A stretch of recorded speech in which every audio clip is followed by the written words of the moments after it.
2024 is considered to be the year of Shadow the Hedgehog, and it's all thanks to a re-release of Sonic Generations that has an all-new campaign he's starring in, as well as an appearance in the third Sonic movie. Many Sonic fans are getting in on the celebration, and I might as well join the party. So today, we're taking a look at Shadow's history in the Archie Sonic Comics, and see how similar and different it is compared to his game counterpart. Now sit back and relax as we go through the complicated journey of Shadow the Hedgehog.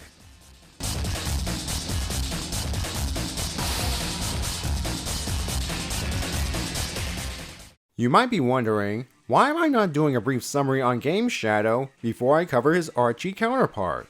1. I kinda did that already in the intro of my Eclipse video, and 2. You're actually going to get an abridged version of Game Shadow's story, at least up to and through Sonic Adventure 2, as Archie Shadows begins in a similar manner.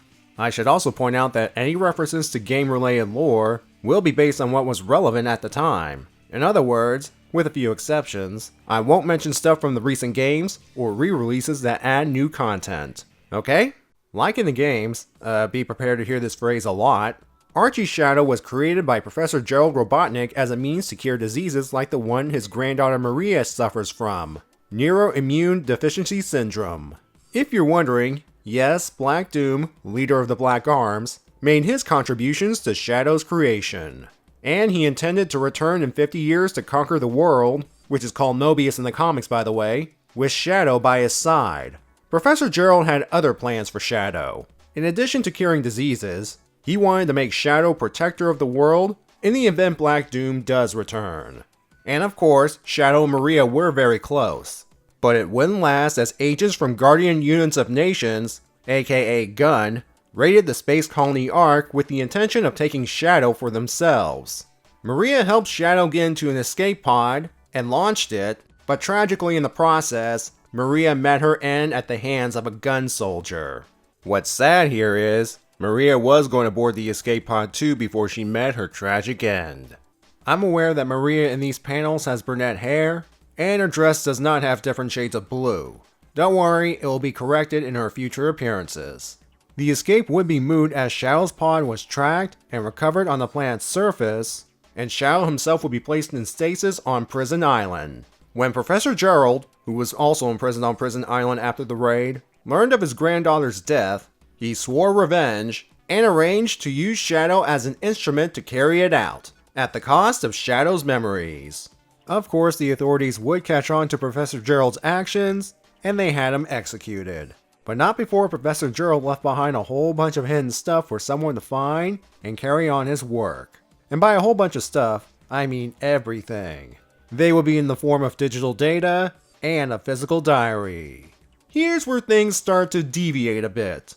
Like in the game Sonic Adventure 2, Shadow's stasis pod would be discovered by Dr. Eggman 50 years later. The methods of how he discovered Shadow differ between the mediums. While Game Eggman raided Prison Island looking for a powerful weapon made by his grandfather Professor Gerald, and eventually freeing Shadow in the process, Archie Eggman stumbled upon Shadow accidentally. And it's all thanks to the fallout from the Sonic Adventure adaptation. Eggman sent one of his Sonic duplicate robots, Silver Sonic 2, against Sonic and his friends as payback for their victory during those events. Sonic won by decapitating the machine, by the way. Thanks to Nate Morgan, a scientist and ally of Sonic and his team, the Freedom Fighters, Silver Sonic 2 was repaired and reprogrammed to serve as Station Square's protector. One of his first acts was to chase down Eggman when he went looking for him.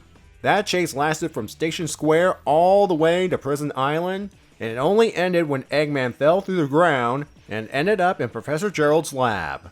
It's here that Eggman discovered Professor Gerald's diary and Shadow in stasis. I like to note that this Eggman is a Robotnik from an alternate universe who took his predecessor's place when he died, but that's a complicated story for another time. Anyway, here's where the events of Sonic Adventure 2 begin to take place in the Archie comics, with some notable differences.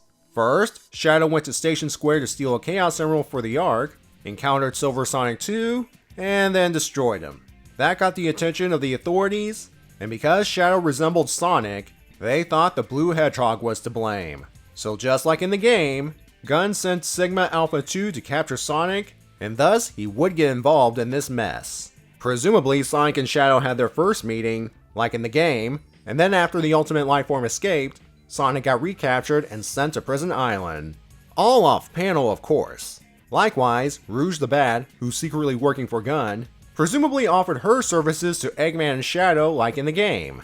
This brings us to the second notable difference. Some key players are absent from this adaptation. That's because Knuckles was busy being green and on a bit of a power trip, Tails would be sent to find him before being swapped out with a magically created clone, and Amy was stuck in school. Therefore, the events of Sonic Adventure 2 would play out in a slightly different manner. For instance, Sonic somehow managed to get himself free from his imprisonment, and Rouge went after 6 more emeralds on Prison Island instead of 3. That said, some things do play out the same, such as Sonic and Shadow's confrontation, complete with game-accurate dialogue. I found you, Faker! Faker? I think you're the fake hedgehog around here. You're comparing yourself to me? Huh? You're not even good enough to be I'll my make you eat those words! Eggman planted explosives throughout the island, and they are about to blow, and just like in the game, Rouge is trapped in the vault. Now instead of splitting up to escape the island, Sonic and Shadow called a truce to save Rouge. After spin dashing with Sonic into the vault to reach her, Shadow used Chaos Control to teleport all 3 of them out of there. Outside of Pyramid Base, Rouge made a comment regarding Shadow rescuing her is not like him at all. But, like in the game, Shadow's response was he was only saving the Chaos Emeralds. You know, I didn't come to save you. I came back for the Chaos Emeralds. Unlike in the game, Shadow's a bit harsher as he took the bag of Chaos Emeralds from Rouge and Chaos Controls straight to the Ark. Sonic and Rouge teamed up to infiltrate Eggman's base and steal a shuttle so they could reach the Ark themselves. Once there, Sonic and Shadow had their final confrontation like in the game. However, Rouge, who's been going through the Ark's computers, tells them to stop as she discovered a video that they need to see. More than likely, Professor Gerald's final Doomsday message, and or stuff related to the Bio-Lizard, aka the prototype of the Ultimate Lifeform. Alright, say it with me now. Just like in the game, the Ark would be set on a collision course for the planet.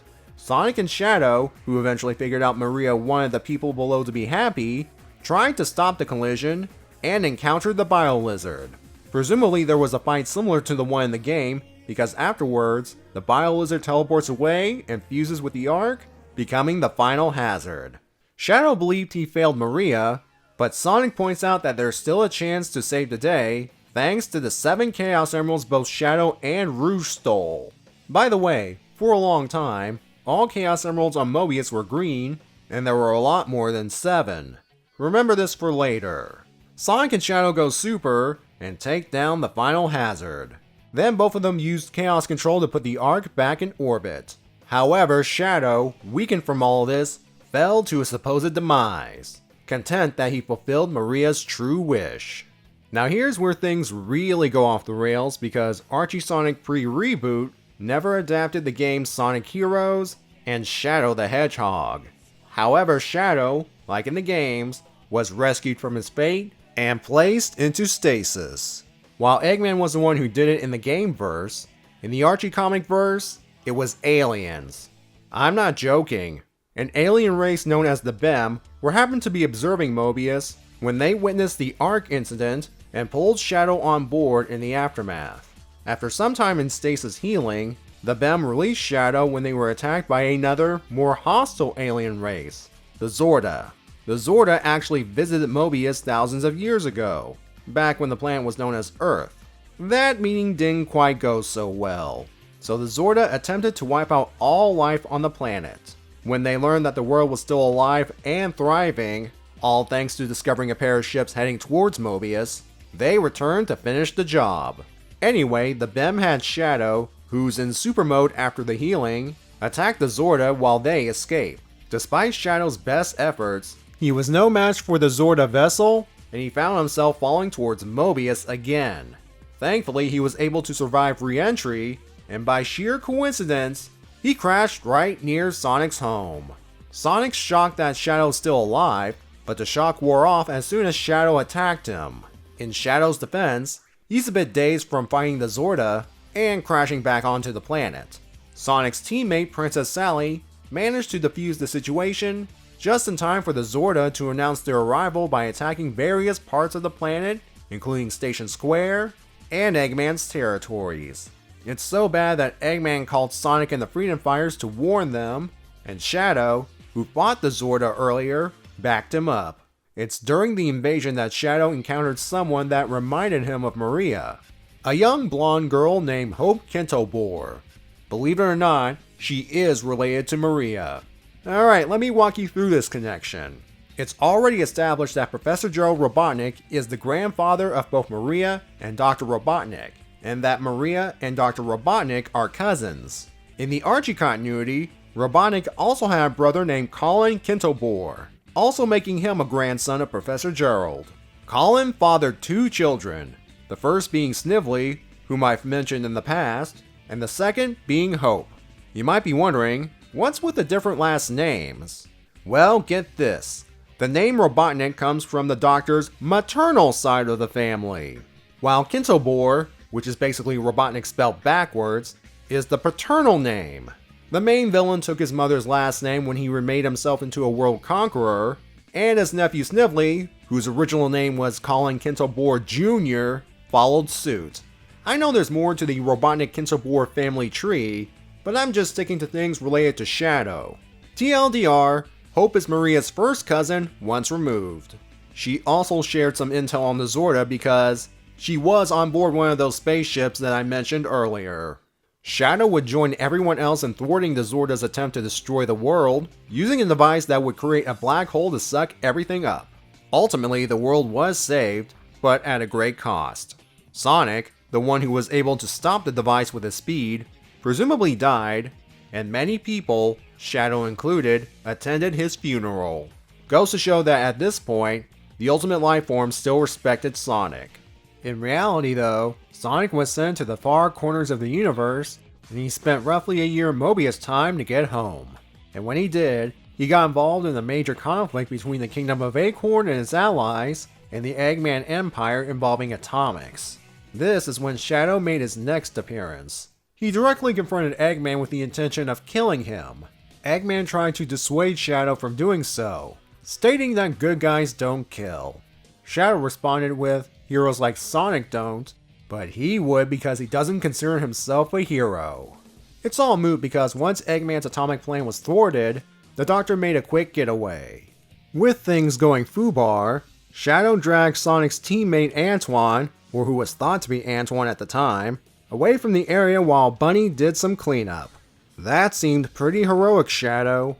It's unknown what Shadow did during the year Sonic was in space, but based on what we see later on, he was probably on a walkabout to discover who exactly he is. Either Professor Gerald never told him, or his memory was really screwed up thanks to Professor Gerald's tampering. More than likely, he appeared during the Atomics conflict because he wanted to see for himself that Sonic is back. During his walkabout, he would occasionally stop by the village of Knothole to secretly observe Hope. In his mind, he's trying to fill the hole that was left by Maria's passing. It's during one of these visits that Shadow encountered a hooded figure that wanted to capture the Ultimate Life Form, and the figure will have him one way or another. During the conflict, the figure activated a teleport field, and both of them were sent to the hooded figure's lab on Angel Island. He managed to capture Shadow, and it's here that his identity and his intentions were revealed. His name's Locke, who in this continuity was Knuckles' father, and he wanted to use Shadow to help him locate some missing family members. Not because Shadow could utilize Chaos Control, but it's because Locke claims Shadow's neither biological, mineral, or vegetable, and yet he exists. I guess Locke didn't have the means to identify alien DNA within Shadow. To be fair, at this point in the comics history, the Shadow game wasn't quite a thing yet. Before Locke could do anything, Hope shows up and tells him to release Shadow. Earlier in Knothole, Hope caught a brief glimpse of Shadow, and when she went over to investigate, she got caught in the teleport field before it disappeared. While Shadow was contained, he's been experiencing flashbacks/hallucinations to his time aboard the Ark, and as he sees Locke confronting Hope, He remembered that fateful encounter between the gun soldier and Maria while in the escape pod. Shadow then broke out of containment and attacked Locke. He's under the mistaken belief that history will repeat itself between the Echidna and Hope. Shadow defeated Locke, but then is about to take things a bit too far. Hope called Shadow out for this behavior, while also stating that she's more afraid of him at the moment than of Locke. It's at this point that Shadow realizes that Hope is not Maria, and that she will never be Maria in his eyes. While Hope does offer her friendship, Shadow refuses and takes off. Don't worry, Locke made sure Hope got home safely.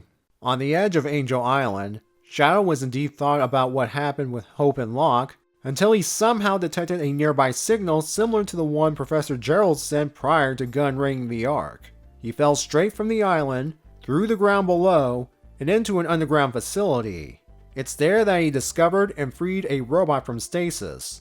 This machine, which is a recolor of E-102 Gamma, is Isaac, an Alpha 100 series mechanoloid built 10,000 years ago by Professor Clark, Dr. Nivan, and Ivan Kintobor. This disappointed Shadow as he was hoping Isaac would be connected to Professor Gerald and therefore help him in discovering his purpose. Still, he's determined to find something in the facility that might help him.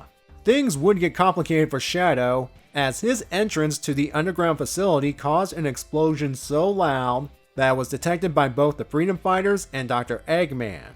Both groups began an investigation of their own, though in Eggman's case, he built a new Metal Sonic to do the job in his stead. The Freedom Fighters arrived first, and as Sonic scouted ahead, he ran into Shadow. Both of them asked what the other was doing in this place. Since neither wanted to give an answer, the two started fighting. Shadow actually managed to rough Sonic up a bit, so much so that when Sonic rendezvoused with the others later on, he needed some medical attention. Still, Sonic had enough in him to distract Shadow with a water blast so he could escape in the first place. Shadow himself retreated when he heard a Freedom Fighter search party approaching. He did not want to risk himself, or risk Isaac being discovered, as it would jeopardize his quest. Not long after Shadow meets up with Isaac again, Metal Sonic arrived at the facility and managed to track the two of them down. Shadow, for some reason, believed Metal Sonic is possibly another creation of Professor Gerald.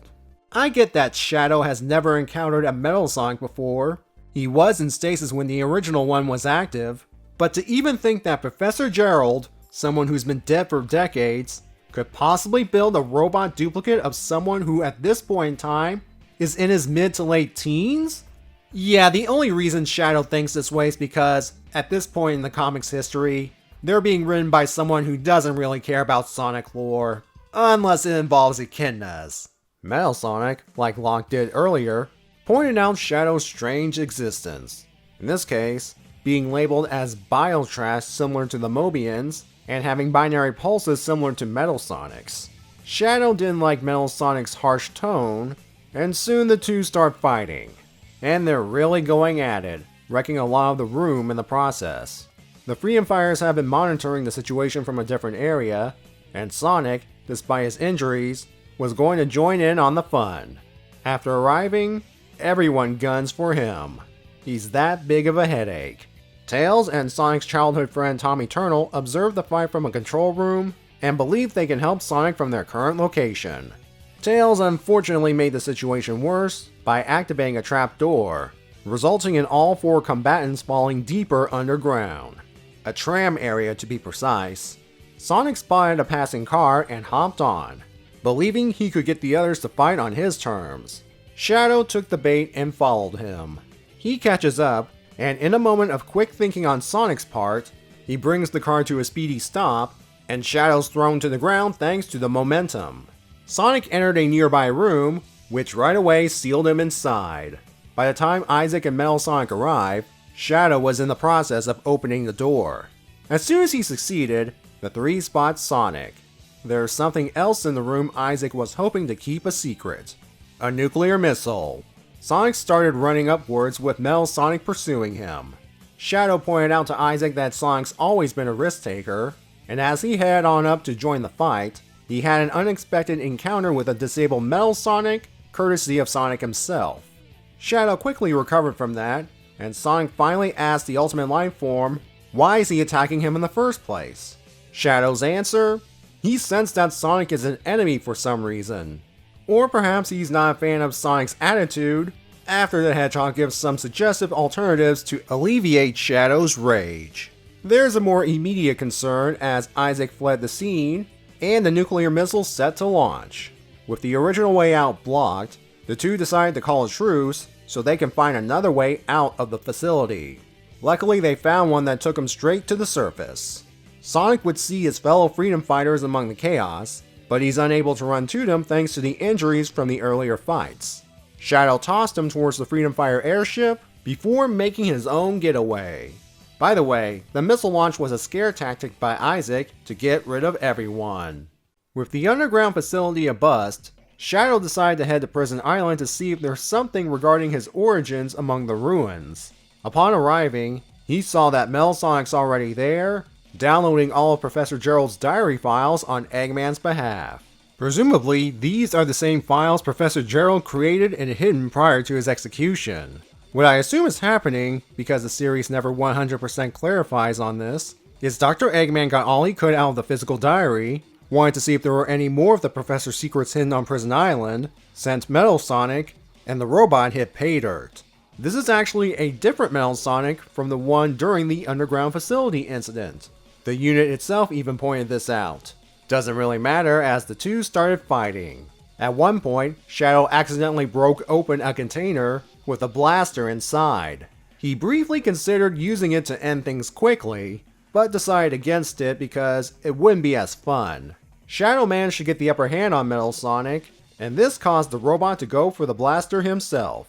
Shadow threw a rock in the blaster to jam it, but since it happened just as Metal Sonic was about to fire, it caused an explosion that knocked them both out. Both of them would be recovered by Mecha, Eggman's robotic daughter. Yes, before the franchise gave the Doctor an official AI daughter, he had, for a time, a daughter that was essentially a Terminator in the comics. I'm not joking. Immediately after Mecha delivered the two to Eggman, another crisis emerged: the Metal Sonic Troopers.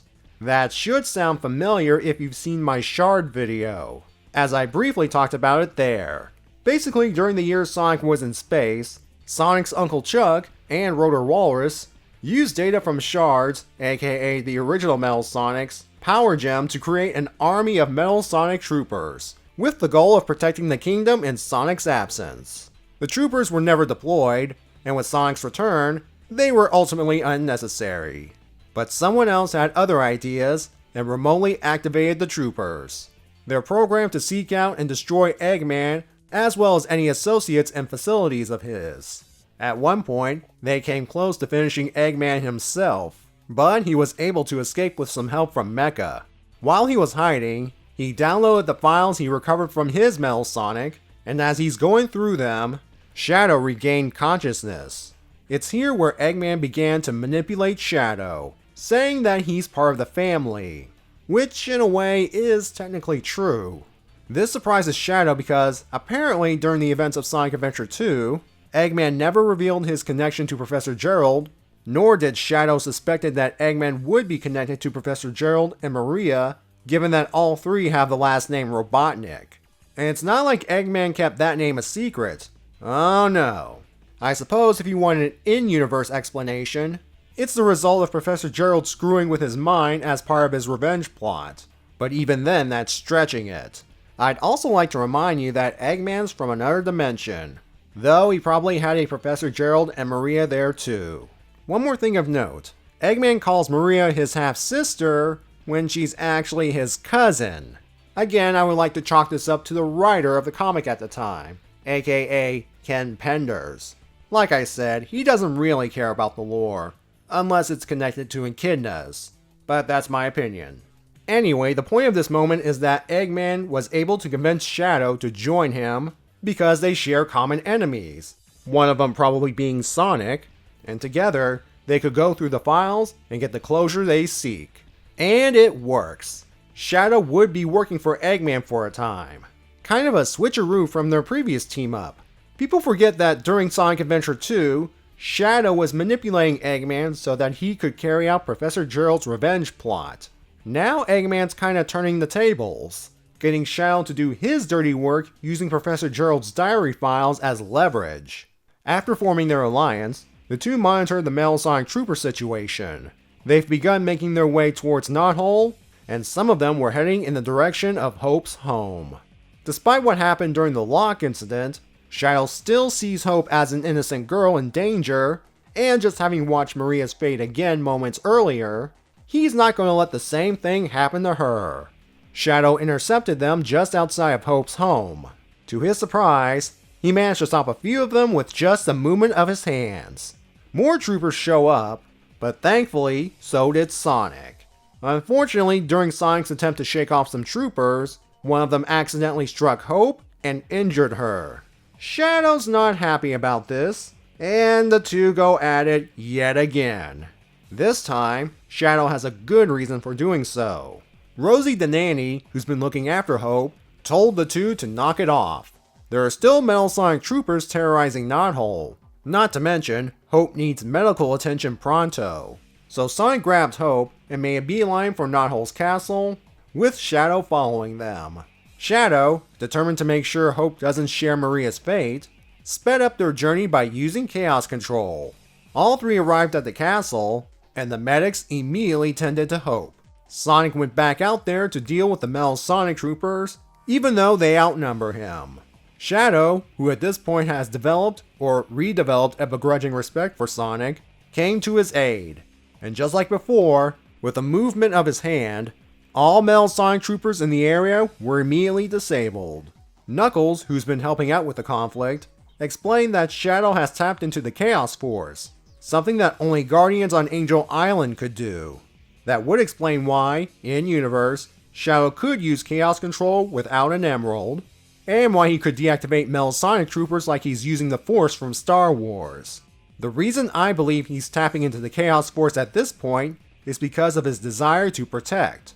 This actually foreshadows, pardon the pun, his true purpose later on, and it would allow him to discover future abilities like Chaos Blast and Chaos Spear, or rather, rediscover them. During the events of Sonic Adventure 2, he utilized Chaos Spear on Sonic. I have a theory on this. The combination of the climax of Sonic Adventure 2, plus his encounter with the Zorda, weakened Shadow's connection to the Chaos Force, and it took about a year for him to get it back to where he was previously. Best I've got.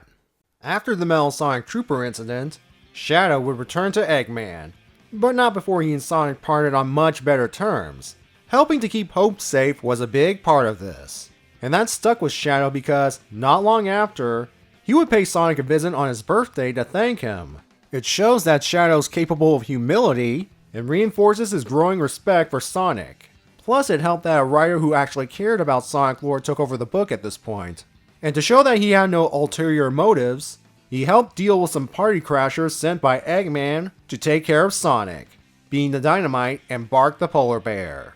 He only took care of Bean, by the way, and presented his unconscious body to Sonic as a birthday present. Seems Shadow has a sense of humor after all. However, Bean recovered and contacted Eggman to inform him that he and Bark failed. Eggman then sent a present of his own to take care of Sonic, a super badnik called Croctobot, which is actually a fusion of two previous past badniks, Crocbot and Octobot. Sonic easily took care of this nuisance, but another party crasher would soon arrive that'll give both Sonic and Shadow a challenge. At the same time as Sonic's crazy party, Rouge the Bat and an evil Sonic from another universe were trying to steal the Master Emerald. Evil Sonic even got as far as using the Master Emerald's energy to become super. However, the process was interrupted by Locke. Yes, the same one from earlier. The botched transformation has permanently altered Evil Sonic, not only in looks, but in terms of power level, as he was able to deal with Locke easily. Now calling himself Scourge, he wanted to test his new skills on a worthy opponent, so he grabbed Rouge and Chaos Control straight over to Sonic's party. Before Scourge could cause trouble, Croctobot grabs him, Sonic, and Shadow. Croctobot was going to rat Shadow out for betraying Eggman, but he would never get the chance as all three Hedgehogs destroyed the machine. Then Scourge goes after Sonic first, And then Shadow, after the Ultimate Life Form, wanted to question him about using Chaos Control. Scourge was able to keep up with both of them temporarily, but even his new form has its limits, so he and Rouge fled the scene. Shadow gave chase, but the two got away thanks to a warp ring provided by an echidna mad scientist named Dr. Definitivus. Frustrated, Shadow returned to Dr. Eggman. Eggman's life became a little more chaotic. First of all, he permanently destroyed Mecha after he believed she turned against him, and then he captured a bunch of other villains to be placed in his life-sucking egg grapes. Some would escape with Definitivus' help, however, two villains in particular, the wizard Ixis Naugus and the immortal mammoth Mogul, were released by someone else after Mogul's chest-embedded Chaos Emerald was taken from him. The one who released him was Eggman's AI son. That's right, in addition to having a Terminator daughter, Eggman had an AI son called Adam, or Autonomous Digital Assault Microbe. Created by accident during Sonic's year in space, Adam was entrusted to run Eggman systems throughout the Empire. This proved to be a mistake as Adam was more treacherous than even Eggman realized. He created an alias known as Anonymous to mess with not just Eggman, but everyone else. He was the one responsible for the Metal Sonic Troopers incident, and the cause for Eggman to delete Mecha for good by framing her. And now he's ready to carry out his grand plan involving gathering every Chaos Emerald for himself. To enact this plan, he formed a nanite city over the burial site of an ancient spaceship, the Babylon Garden. Adam hoped to use its wormhole generator to easily bring the Chaos Emeralds to him. However, he was unable to properly access its systems, so he had to form a plan B. He infected key individuals with nanites until the time was right. Mostly Sonic's friends and family that had machinery in them. And believe it or not, one of those friends included Tommy Turtle. Thanks to a freak accident involving his shell, his tears, and an electric shock, Tommy was able to use the nanites for himself. What seemed like a blessing ultimately became a curse. Eggman eventually discovered Adam's treachery and tried to delete him. But Adam was ready for this possibility and jumped into a new host body, Tommy Turtle. Afterwards, Adam initiated Plan B. Sonic's nanite-infected friends distracted everyone long enough for Sonic's own robotic father, long story, to kidnap Tails and take him to the Nanite City. Shadow, who was ordered to track down Mogul and Naugus, was summoned to the Nanite City as well, just so Adam could capture him. And here's where Plan B comes into play. Adam has created a summoning spire with Chaos Emeralds along the base, and 2 containers reserved for Tails and Shadow. These 2 would be instrumental in gathering all of the Chaos Emeralds into one place. Shadow made sense because of his Chaos Control abilities, but Tails? Well, he's considered to be the chosen one, the one prophesied to bring all the Chaos Emeralds together and cause the Great Harmony. Adam learned about this from Mogul before letting him go. The plan goes off without a hitch. All of the Chaos Emeralds are summoned to Adam's location. And not just the ones on Mobius. When Adam said he wanted all of the Chaos Emeralds, he meant every emerald from all across the universe. From alien worlds, to debris fields, and even a star. These emeralds left these locations and headed straight to the Spire. Turns out the comics had the idea of the Chaos Emeralds being from space long before Sonic Frontiers made it official.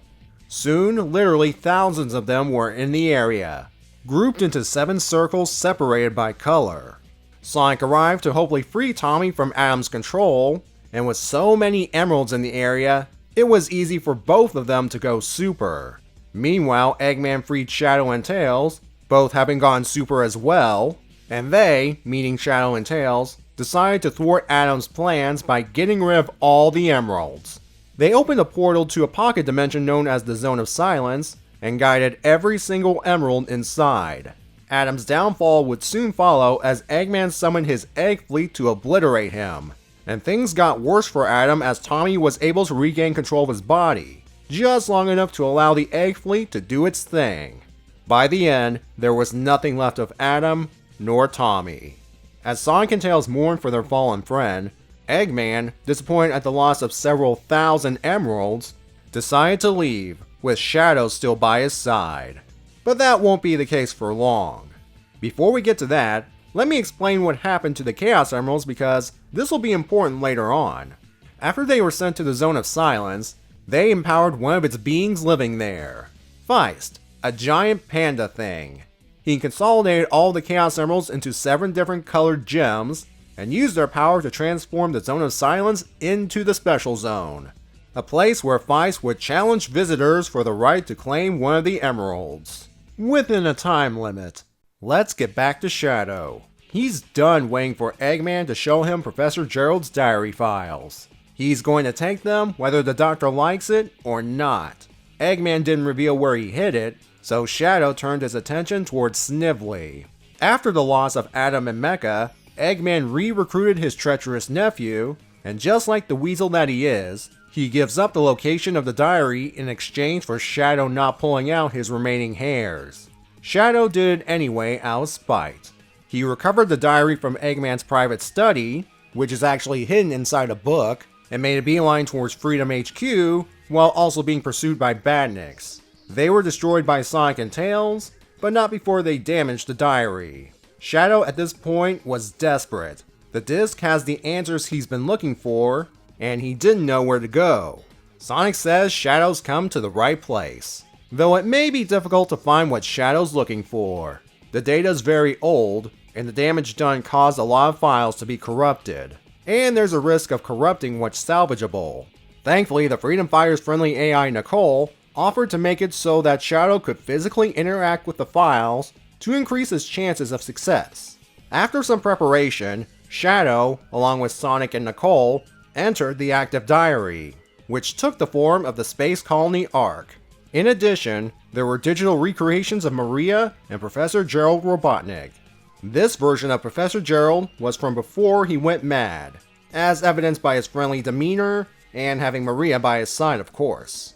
Unfortunately, there is a ticking clock as the data started to fragment, so Professor Gerald cut straight to the chase, telling Shadow about how he was originally made to cure diseases, along with the deal he made with Black Doom. You know, the one in which Black Doom helped complete Shadow, and in 50 years the Black Arms would claim him as their greatest warrior and conquer Mobius. As Nicole pointed out, it has been 50 years, and the Black Arms should have shown up by now. There's a reason they haven't shown up, and it has to do with the Zorda. Remember, the Zorda tried to destroy Mobius/Earth. The Black Arms, however, wanted to conquer Mobius. Those two goals were not compatible, and the two races went to war because of it. Sonic recently witnessed some of this war when he and Tails briefly went to the Bem homeworld to pick up the latter's parents. Another long story. Anyway, Professor Gerald tells Shadow that he's the ultimate protector of Mobius, a savior that was created with Professor Gerald and Maria's love for the people of the world. Good thing Shadow got what he wanted because the simulation's collapsing, and they have to leave now. Shadow and Maria say their final goodbyes, and then he returned to the real world with Sonic. During this, Snively appeared in the egg lobster to reclaim his hairs. He's that vain. Knuckles had trouble dealing with the machine, but then Shadow arrived and took it out with one spin dash. As Shadow returned Snively's hairs, he gave Snively a message to deliver to Eggman. That he is, to paraphrase, Shadow the Hedgehog. He is the union of ideals dark and benign, but ultimately built in the name of love. He is the ultimate life form. He is the protector of Mobius. Run home to your master and tell him, This is who I am. And with that, Shadow's quest comes to a close. There was no Sonic Heroes or Shadow game adaptation, so Shadow's journey to discover himself took him to some interesting places, and had him make some questionable choices. Of course, as I said earlier, from a real-world perspective, Shadow's journey from the Locke and Hope incident all the way to the Metal Sonic Troopers incident was written by Ken Penders. And the only reason Shadow started to become better around Birthday Bash was because the comic fell into the hands of a, at the time, new writer called Ian Flynn, who, as I hinted at earlier, actually cared about Sonic. That said, there was an unintentional nod to the games during this period. Back when everyone tried to identify what Shadow was, it was suggested a couple of times that Shadow might be a robot. In both Sonic Heroes and the Shadow game, there's the concept of shadow androids created by Dr. Eggman, and in some of the endings of the Shadow game, the titular character believes he's an android himself. Which brings us to how the resolution ties in with the Shadow game, even if it was never adapted, and for good reason. The game's plot branches off into different directions based on the player's choices, and they lead to a multitude of endings, which I alluded to earlier. Some with Shadow turning good, some with Shadow turning evil, and some that completely drop the alien invasion plot. Even then, there's a final story that serves as the true conclusion to the game that disregards all of those endings. Not to mention there's figuring out even which plot threads are actually canon to the true ending. What's important about the final story is that this is where Shadow learns about being a hero and protector of the world against threats like the Black Arms, courtesy of a pre-recorded message from Professor Gerald and Maria. The Archie Comics took the message for Shadow concept and made it more personal by having Shadow interact with digital recreations of Professor Gerald and Maria. Not only does he hear of his destiny directly, but it provides the closure he has been looking for this whole time, and he and Maria can share a proper goodbye.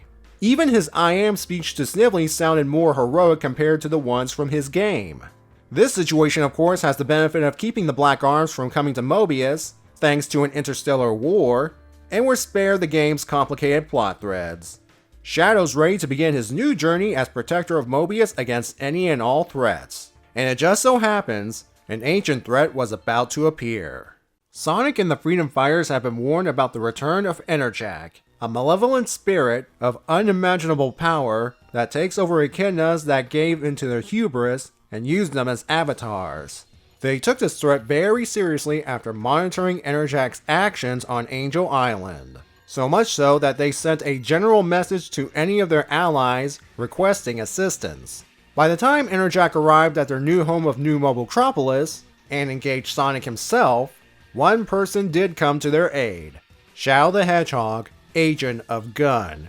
That's right, just like in the games at the time, Shadow joined the Guardian Units of Nations. Thankfully, it's not the same organization that caused chaos on the Ark 50 years ago. It would make sense for Shadow to join Gun. It's the largest organization that opposes the Eggman Empire, and it shows Shadow's willing to put the past behind him. And it made sense that Gun would send Shadow to help the Freedom Fighters against Enerjak, given his own chaos powers. After a rough start, Shadow decided to go all out against Enerjak by removing his inhibitor rings. Just like in the games, the inhibitor rings limit Shadow's powers considerably.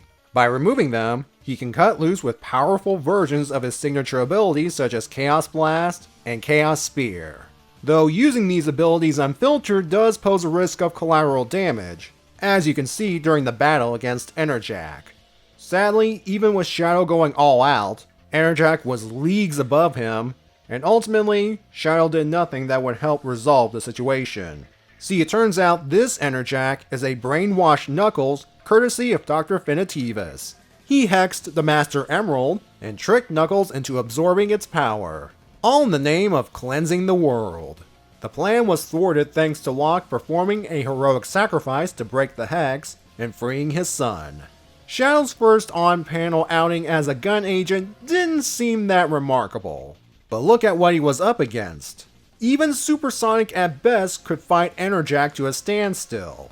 This experience shows that while Shadow considers himself the ultimate life form, there are threats that are beyond even his abilities. While the goal of the Enerjak Returns arc is to highlight some Echidna-related lore and shake up the status quo, it would have been nice if Shadow helped in the climax. I don't know if he'd be able to bypass the Master Emerald Hex and go super like Sonic did, but at least he could try to once again use his Chaos powers to give Supersonic a breather.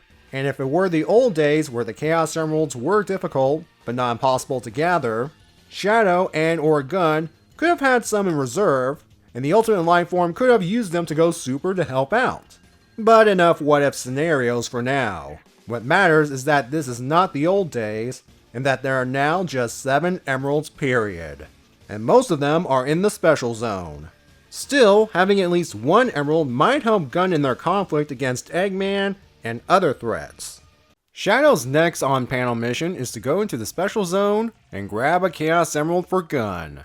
He would attempt to get there with the help of none other than Hope Kinterbor. Long story short, Hope left Knothole some time ago and wound up joining Gunn herself. It seems she's following in her family's footsteps regarding being a tech genius, though thankfully without all the bad stuff associated with it. She created a teleporter that would send Shadow into the special zone. However, there are some bugs that she needed to work out because instead of sending Shadow into the special zone, he wound up in Scourge's home dimension of Mobius, spelled with an E, and right in the middle of a confrontation between Sonic and Scourge, to which Shadow agreed to help the former take on the latter. Soon they would be joined by different hedgehogs from all over time and space, Silver included, and a hedgehog havoc would ensue. Eventually, everyone decides Scourge is the bigger threat and gangs up on him. Unfortunately, Scourge had the home turf advantage. He'd recently conquered his home dimension and hid 7 Anarchy Barrels, his universe's Chaos Emeralds, in his throne chair. He turned the tables the moment he transformed into Super Scourge. During this climactic fight, Metal Sonic turned his attention towards Sonic as he was a more attainable target. Shadow intercepted the machine and used Chaos Control to get the both of them out of there. This Metal Sonic unit's different than the others because Eggman equipped him with a special dimensional engine. The idea being Metal Sonic would track down Sonic no matter what universe he's in. And it worked. However, Metal Sonic's engine plus Shadow's Chaos Control sent the two of them from the Super Scourge conflict and straight into another world. The world of Sonic X to be precise. After interrupting Cream's tea party, Metal Sonic flew off to locate this dimension's Eggman, which he does. Meanwhile, Sonic X's Sonic gave Shadow a tour while explaining that he and his friends were also from another world, as well as comparing the variants of people they know, like the Chaotix. Being in the slightly wackier world of Sonic X, Shadow had the most understandable WTF face about recent events like Vector being turned into a kaiju. But that's nothing compared to what Sonic did next. Introduce this Shadow to Chris Thorndike. See, Sonic X had its own adaptation of Sonic Adventure 2, and that Shadow was an emotional crutch for Chris, who pretty much took over Amy's role from the game. Of course, the ending of that adaptation played out just like the games, and everyone believes Shadow perished after helping Sonic return the Ark into orbit. This led to a running gag of everyone seeing Archie Shadow as their Shadow back from the dead. Only Archie Shadow and Sonic X Sonic know the truth. Sonic X Sonic believes he's doing Chris a favor by bringing Shadow to him, though I wouldn't be too surprised if he's getting some enjoyment out of Shadow's suffering. But Shadow's not a jerk here. He would tell Chris that he's only visiting and will be leaving soon, and that one day, the two will see each other again. Which in a way is true, as you'll see momentarily. Shadow's mere presence also unknowingly saved everyone from a secret organization dedicated to taking out Sonic and his friends. The Society for Observing and Neutralizing Interdimensional Creatures and Xenomorphs, aka Sonic X. After spotting Shadow and being familiar with his reputation, they immediately scrapped everything they had planned for Sonic and his friends. Shadow's time in the Sonic X world would come to an end when Sonic X's Eggman arrived with Metal Sonic in tow. He ordered the robot to attack, but upon blurting out Shadow's name in surprise, Metal Sonic took this as Attack Shadow. The reason Eggman's surprised here is because, just like in the games, he saved Shadow from falling to his death and placed him in stasis, and he currently has Shadow's stasis pod in his base. This would be important in Season 3 of the show, and Shadow's promise of Chris Thorndike seeing him again would be fulfilled there. Archie Shadow once again grabbed Metal Sonic, and just like before, the Dimensional Engine / Chaos Control combo allowed the two to leave the world of Sonic X. The next destination was the Soul Dimension, home of Blaze the Cat. As they hover over the ocean, Shadow took the opportunity to try and convince Metal Sonic not to let Eggman use him, with Shadow drawing on his own experiences from working with the Doctor. Metal Sonic responded by knocking Shadow into the water and flying off to find this universe's Eggman. Though in this case, there is no Eggman / Robotnik in the Soul Dimension. The closest would be Dr. Eggman Nega, and for some reason Sega had a moratorium about his direct usage in the comics. Anyway, Shadow's rescued by the ocean tornado crewed by Blaze and Marine the Raccoon. Her seeing Sonic's resemblance in Shadow led to Blaze explaining her past relationship with the blue hedgehog. She originally confronted Sonic after seeing him in a dream, and briefly traveling to Mobius to find out its meaning. And not too long ago from her point of view, Sonic and Tails arrived in her world along with the Chaos Emerald. This was post the Great Harmony, by the way, so it was the green Chaos Emerald that somehow got out of the special zone and wound up on Blaze's world. Blaze believed it was the will of the Soul Emeralds that brought them here. After Sonic, Tails, Blaze, and Marine dealt with an incident involving Dr. Eggman Nega, Captain Whisker, and Johnny, Sonic gave Blaze the green emerald so that it would help her track down the Soul Emeralds for the sake of her world. And according to Marine, the raccoon built a ship to help Sonic and Tails return home. Shadow then explained his mission to retrieve a Chaos Emerald before being sidetracked by Metal Sonic. The ocean tornado arrived at Southern Island in time for the trio to witness Metal Sonic's rampage. He's really desperate to find any Robotnik variant to take orders from. Blaze and Shadow separately tried to take him down, with Shadow trying to grab Metal Sonic so he could teleport both of them away, like he did the previous 2 times. Only this time, Metal Sonic doesn't let him, and Marine made the situation worse. Shadow once again would tell Metal Sonic that he can be better than just a tool for Eggman, and urged him to reject the Doctor and join him in saving Mobius. It is curious that Shadow brought up this idea while in Blaze's world. Perhaps after seeing Metal Sonic seeking out Sonic X's Eggman, and now trying to find another variant of his master, Shadow believed that this thinking machine is a victim of the Doctor's machinations. He constantly brings up how Eggman used him as well. Remember, Eggman had Shadow in his services, using Professor Gerald's diary as leverage. Although during that time, we never saw Shadow do horrible things while working for Eggman. The only orders he took from the Doctor, that we saw anyway, was tracking down rival villains. In reality, during that period, he was more on the side of the heroes. I think what bothered Shadow in hindsight was the idea of having to work for a mad scientist world conqueror in the first place, and he wanted to help Metal Sonic get out of that mindset. Metal Sonic responded by pointing out their functions. Shadow was made to protect Mobius, and Metal Sonic was made to aid his master conquer/destroy Mobius. Those were opposing objectives, and ultimately, one of them must be destroyed in the ensuing conflict. Today, that someone would be Metal Sonic. Shadow and Blaze team up to launch the robot into the air, and the ocean tornado's cannons finally destroyed him. It's good for the citizens of the Soul Dimension, but bad for Shadow as he couldn't get home. He then asked Marine to build him a boat, like she did for Sonic and Tails. Marine then confessed that Tails was the one that built the boat, and she just watched. Shadow's reaction to this revelation? Priceless. I'm surprised he had enough willpower to not vaporize Marine on the spot. Fortunately, Blaze has the solution to both of Shadow's problems: the green Chaos Emerald. At this point, she has found one of the Soul Emeralds, and will use it to track down the rest. Plus, in a way, she's returning the favor by helping out one of Sonic's friends get home. Shadow's response to being called a friend of Sonic is interesting.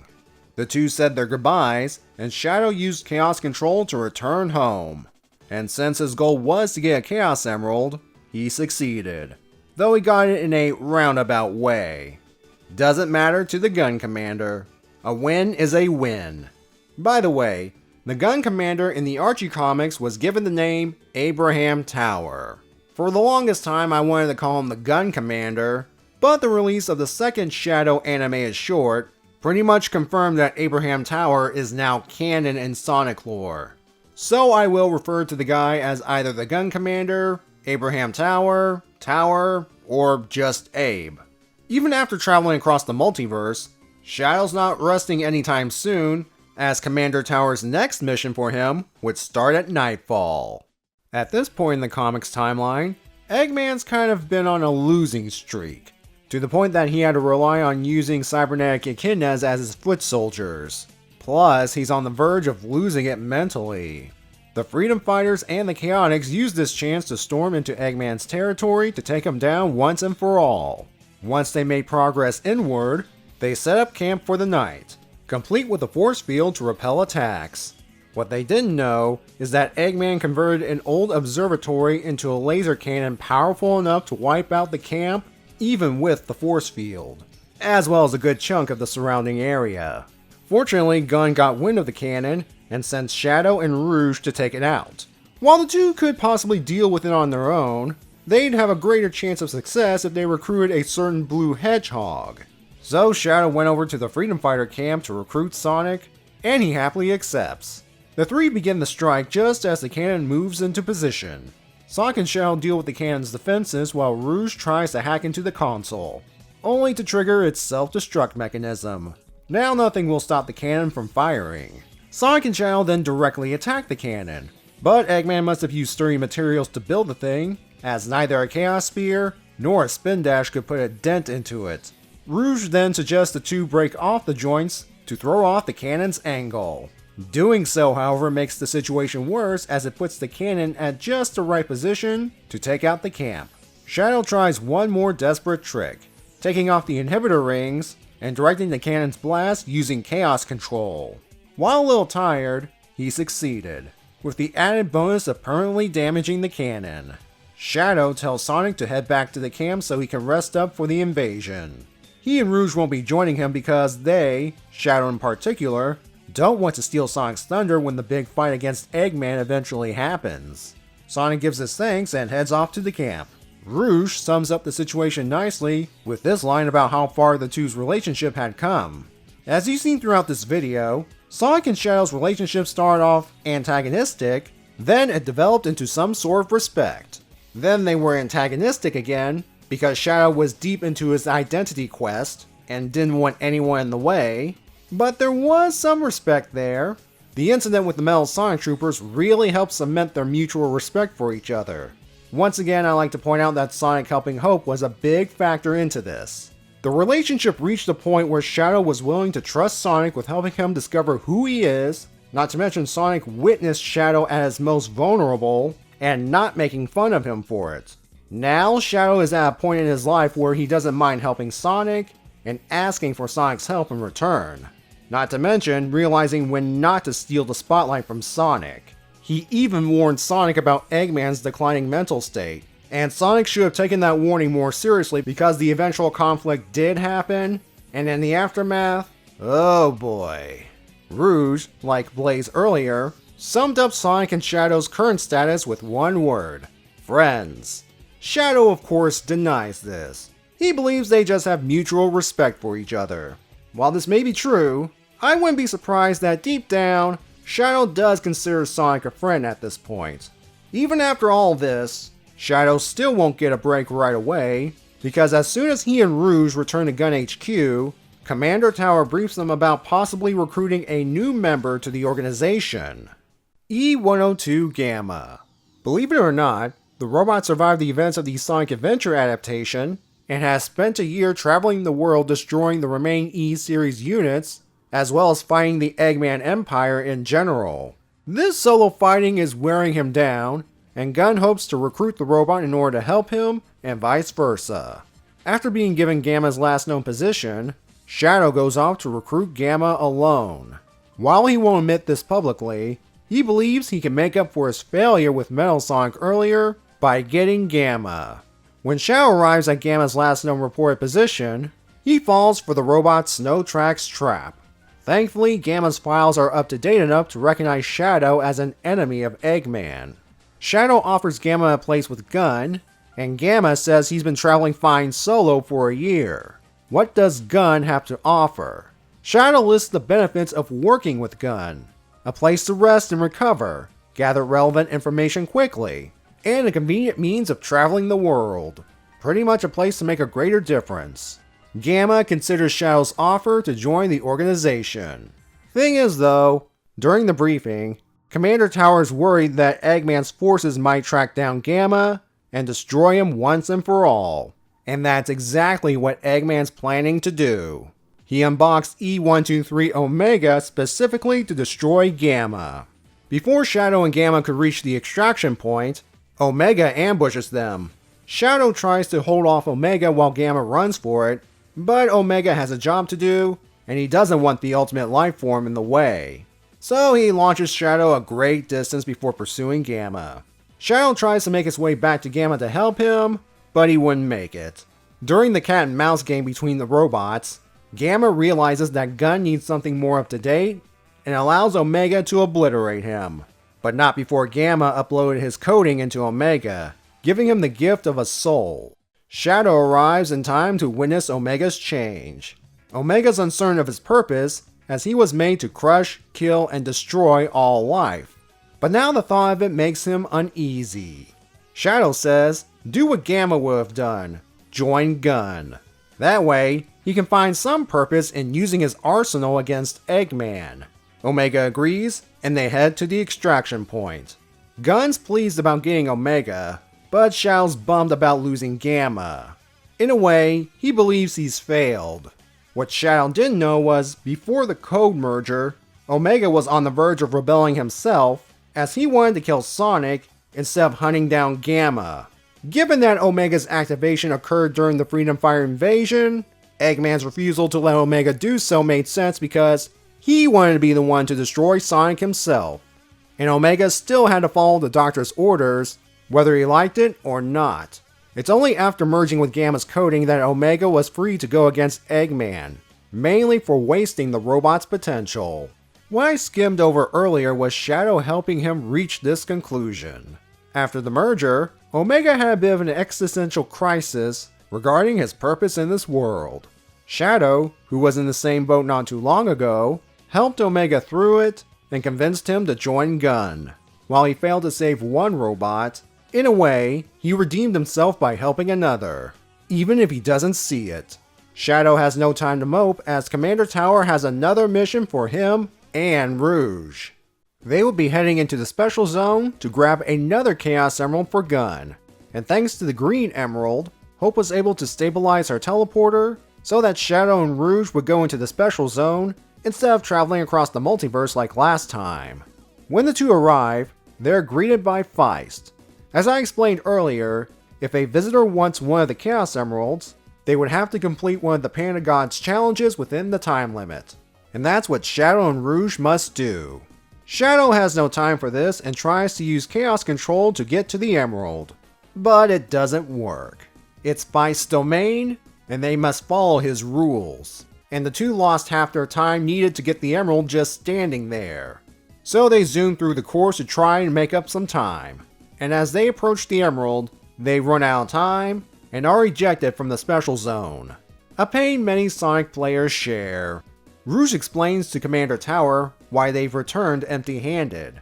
Shadow places the blame on himself for not being good enough. I admit it was Shadow's fault, but I chalk it more up to him being arrogant. Had he and Rouge followed the rules of the Special Zone, and not wasted time with that failed Chaos Control stunt, they would have had enough time to nab the Emerald. But then we wouldn't have a plot.